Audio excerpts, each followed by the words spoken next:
کسی کو اس کی داڑھی یا کسی اور نیکی کے ذریعے آہار دلانا درست نہیں۔ سوال ہے، ایک آدمی کو فسق، فجور، ناچ گانے، جوے اور جھوٹ وغیرہ میں ملوث دیکھا گیا، حالانکہ وہ داڑھی والا آدمی ہے، شلوار بھی ٹخنوں سے اوپر رکھتا ہے۔ کیا ایسے آدمی کو یہ کہنا جائز ہے کہ جب تمہیں داڑھی کا خیال ہی نہیں تو تم داڑھی کیوں رکھتے ہو؟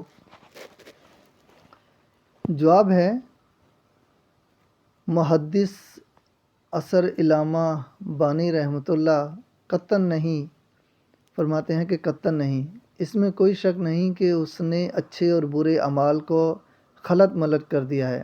ہو سکتا ہے اللہ اسے بخش دے، لیکن جیسے برائی کو اچھا بنانا درست نہیں، اس طرح کسی کی اچھائی کو اس کے لیے برائی بنا لینا بھی جائز نہیں۔ جیسے برائی کا حکم دینا غلط ہے، اسی طرح نیکی سے روکنا بھی غلط ہے۔ تو ایک انسان اگر اپنی داڑھی بڑھاتا ہے تو ایک واجب تو ادا کر رہا ہے، اگرچہ دوسری طرف وہ جھوٹ اور فسق کے معاملات میں ملوث ہے۔